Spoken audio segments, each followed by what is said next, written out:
Subscribe to our YouTube channel and don't forget to press the bell icon to get all the latest updates. बोले सो निहाल श्री अकाल। NID foundation के मुख्य संरक्षक एवं Chandigarh university के chancellor, मेरे मित्र श्री सतनाम सिंह संधू जी, एनआईडी फाउंडेशन के सभी सदस्यगण और सभी सम्मानित साथीगण, आप में से कुछ लोगों को पहले से जानने का, मिलना का अवसर मुझे मिलता रहा है। गुरुद्वारों में जाना, सेवा में समय देना, लंगर पाना, सिख परिवारों के घरों पर रहना, ये मेरे जीवन का एक बहुत बड़ा स्वाभाविक हिस्सा रहा है। यहां प्रधानमंत्री आवास में भी समय समय पर सिख संतों के चरण पड़ते रहते हैं और ये मेरा बड़ा सौभाग्य रहा है। उनकी संगत का सौभाग्य मुझे अक्सर मिलता रहता है। भाइयों और बहनों, जब मैं किसी विदेश यात्रा पर जाता हूं तो वहां भी जब सिख समाज के साथियों से मिलता हूं तो मन गर्व से भर उठता है। 2015 की मेरी कनाडा यात्रा आप में से कई लोगों को याद होगा और दल्ला जी तो मैं मुख्यमंत्री नहीं था तब से जानता हूं। ये कनाडा के लिए 4 दशकों में किसी भारतीय प्रधानमंत्री की पहली स्टैंड एलोन बायलैटरल विजिट थी और मैं केवल ओटावा और टोरंटो ही नहीं गया था। मुझे याद है तब मैंने कहा था कि मैं वैंकूवर जाऊंगा और मैं वहां जाना चाहता हूं। मैं वहां गया, गुरुद्वारा खालसा दीवान में मुझे माथा टेकने का सौभाग्य मिला। संगत के सदस्यों से बहुत अच्छी बातें हुई। इसी तरह 2016 में जब मैं ईरान गया तो वहां भी तेहरान में भाई गंगा सिंह सभा गुरुद्वारा जाने का मुझे सौभाग्य मिला। मेरे जीवन का एक और अविस्मरणीय क्षण फ्रांस में नव शपेल इंडियन मेमोरियल की मेरी यात्रा भी है। यह मेमोरियल विश्व युद्ध के समय भारतीय सैनिकों के बलिदान के लिए उन्हें श्रद्धांजलि देता है और इनमें भी एक बड़ी संख्या हमारे सिख भाइयों की थी। यह अनुभव इस बात का उदाहरण है कि कैसे हमारे सिख समाज ने भारत और दूसरे देशों के रिश्तों की एक मजबूत कड़ी बनने का काम किया है। मेरा सौभाग्य है कि आज मुझे इस कड़ी को और मजबूत करने का अवसर मिला है और मैं इसके लिए हर संभव प्रयास भी करता रहता हूं। साथियों, हमारे गुरुओं ने हमें साहस और सेवा की सीख दी है। दुनिया के अलग अलग हिस्सों में बिना किसी संसाधन के हमारे भारत के लोग गए और अपने श्रम से सफलता के मुकाम हासिल किए। यही स्पिरिट आज नए भारत की स्पिरिट बन गई है। नया भारत नए आयामों को छू रहा है, पूरी दुनिया पर अपनी छाप छोड़ रहा है। कोरोना महामारी का एक कालखंड इसका सबसे बड़ा उदाहरण है। महामारी की शुरुआत में पुरानी सोच वाले लोग भारत को लेकर चिंताएं जाहिर कर रहे थे।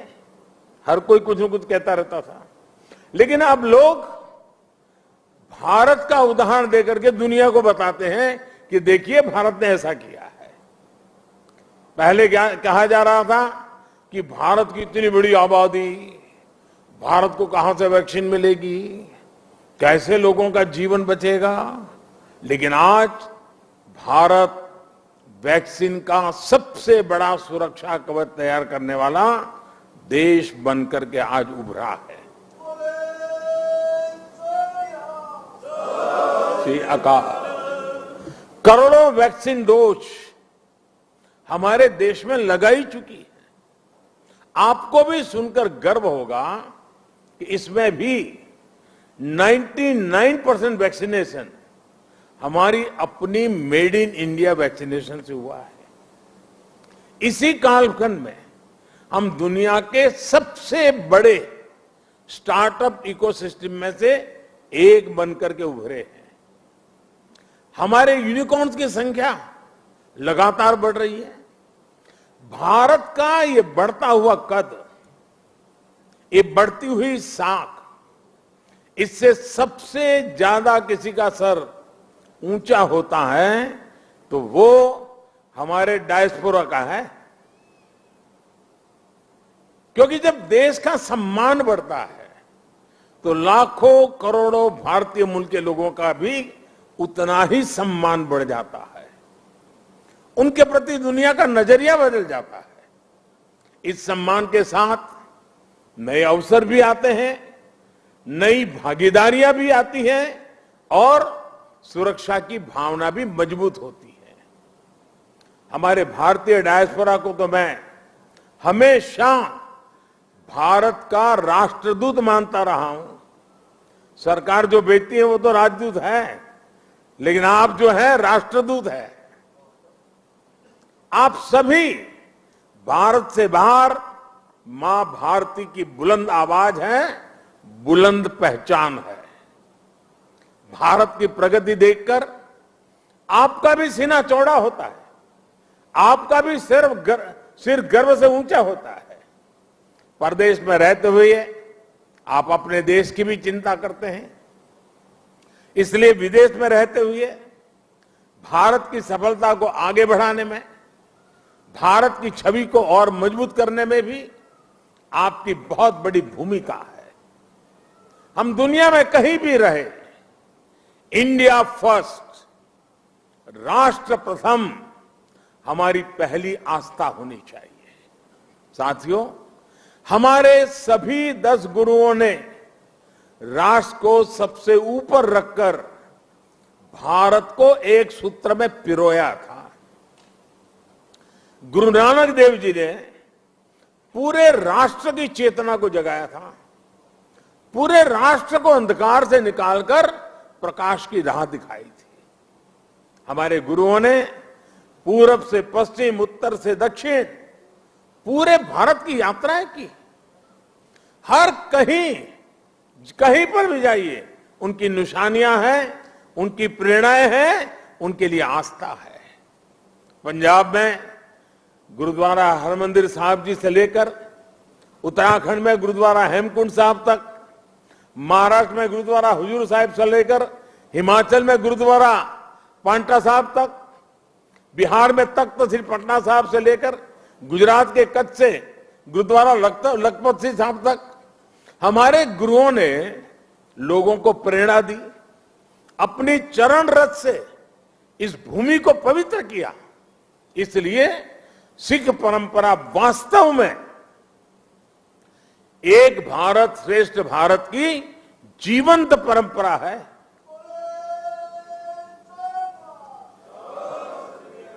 भाई और बहनों, आजादी की लड़ाई में और आजादी के बाद भी सिख समाज का देश के लिए जो योगदान है, उसके लिए पूरा भारत कृतज्ञता अनुभव करता है। महाराजा रणजीत सिंह का योगदान हो, अंग्रेजों के खिलाफ लड़ाई हो या जलियांवाला बाग हो, इनके बिना न भारत का इतिहास पूरा होता है, न हिंदुस्तान पूरा होता है। आज भी सीमा पर खड़े सिख सैनिकों के शौर्य से लेकर देश की अर्थव्यवस्था में सिख समाज की भागीदारी और सिख एनआरआई के योगदान तक सिख समाज देश के साहस, देश का सामर्थ्य और देश के श्रम का पर्याय बना हुआ है। साथियों, आजादी का अमृत महोत्सव हमारे स्वतंत्रता संग्राम के साथ साथ हमारी संस्कृति और विरासत को सेलिब्रेट करने का भी अवसर है, क्योंकि आजादी के लिए भारत का संघर्ष केवल एक सीमित कालखंड की घटना नहीं है। इसके पीछे हजारों साल की चेतना और आदर्श जुड़ी थी। इसके पीछे आध्यात्मिक मूल्य और कितने ही तप त्याग जुड़े हुए थे। इसलिए आज देश जब एक तरफ आजादी का अमृत महोत्सव मनाता है, तो साथ ही लाल किले पर गुरु तेग बहादुर जी का 400वां प्रकाश पर्व भी मनाता है। श्री अकाल। गुरु तेग बहादुर जी के 400वें प्रकाश पर्व के पहले हमने गुरु नानक देव जी का 550वां प्रकाश पर्व भी पूरी श्रद्धा के साथ देश विदेश में मनाया था। गुरु गोविंद सिंह जी के 350वें प्रकाश पर्व का सौभाग्य भी हमें ही मिला था। साथियों, इसके साथ ही इसी कालखंड में करतारपुर साहिब कॉरिडोर का निर्माण भी हुआ। आज लाखों श्रद्धालुओं को वहां शीश नवाने का सौभाग्य मिल रहा है। लंगर को टैक्स फ्री करने से लेकर हरमिंदर साहब को एफसीआरए की अनुमति तक, गुरुद्वारों के आसपास स्वच्छता बढ़ाने के लेकर उन्हें बेहतर इंफ्रास्ट्रक्चर से जोड़ने तक देश आज हर संभव प्रयास कर रहा है। और मैं सतनाम जी का आभार व्यक्त करता हूं। उन्होंने जिस प्रकार से वीडियो को संकलित करके दिखाया, पता चल सकता है कि पूरी श्रद्धा के साथ हर क्षेत्र में किस प्रकार से काम हुआ है।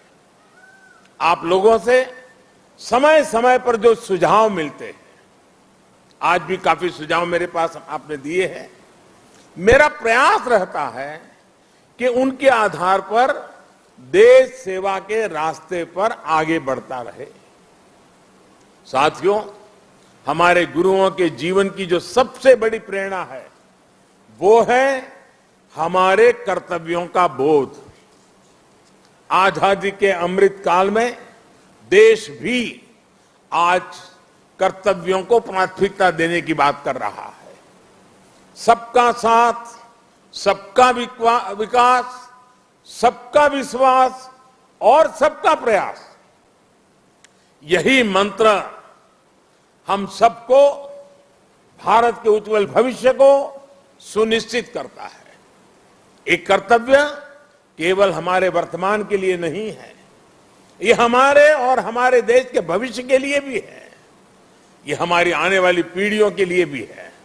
उदाहरण के तौर पर आज पर्यावरण देश और दुनिया के सामने एक बड़ा संकट है। इसका समाधान भारत की संस्कृति और संस्कारों में है। सिख समाज इसका जीता जागता उदाहरण है। सिख समाज में हम जितनी चिंता पिंड की करते हैं, उतनी ही पर्यावरण और प्लेनेट की भी करते हैं। प्रदूषण के खिलाफ प्रयास हो, कुपोषण से लड़ाई हो, या अपने सांस्कृतिक मूल्यों की रक्षा हो, आप सभी इसी तरह के हर प्रयास से जुड़े नजर आते हैं। इसी श्रृंखला में मेरा आपसे एक आग्रह भी और है। आप जानते हैं कि अमृत महोत्सव में देश ने के सभी जिलों में, यानी हर जिले में 75 अमृत सरोवर का संकल्प लिया है। आप भी अपने पिंडों में अमृत सरोवरों के निर्माण का अभियान चला सकते हैं। साथियों, हमारे गुरुओं ने हमें आत्मसम्मान और मानव जीवन के गौरव का जो पाठ पढ़ाया, उसका भी प्रभाव हमें हर सिख के जीवन में दिखता है। आजादी के अमृत काल में यही देश का भी संकल्प है। हमें आत्मनिर्भर बनना है। गरीब से गरीब व्यक्ति का जीवन बेहतर करना है, इन सब प्रयासों में आप सभी की सक्रिय भागीदारी होना और आप सबका सक्रिय योगदान होना बहुत अनिवार्य और आवश्यक है। मुझे पूरा भरोसा है गुरुओं के आशीर्वाद से हम सफल होंगे, जल्द एक नए भारत के लक्ष्य तक पहुंचेंगे। इसी संकल्प के साथ आप सभी को मैं बहुत बहुत धन्यवाद देता हूं। आपका यहां आना वो मेरे लिए संगत से भी बहुत ज्यादा है और इसलिए आपकी ये कृपा बनी रहे। और मैं हमेशा कहता हूं ये प्रधानमंत्री निवास स्थान ये मोदी का घर नहीं है, ये आपका अधिकार क्षेत्र है, ये आपका है। इसी भाव से, इसी अपनेपन से हमेशा हमेशा हम मिलकर के मां भारती के लिए, हमारे देश के गरीबों के लिए, हमारे देश के हर समाज के उत्थान के लिए हम अपना कार्य करते रहें। गुरुओं के हम आशीर्वाद हम पर बने रहें। इसी एक भावना के साथ मैं फिर एक बार आप सबका बहुत बहुत धन्यवाद करता हूं। वाहे गुरु का खालसा, वाहे गुरु की फतेह। It's great to see you here. Thank you for watching our work. If you haven't subscribed yet, don't forget to click the bell icon and subscribe to Mojo Story and support independent, robust journalism.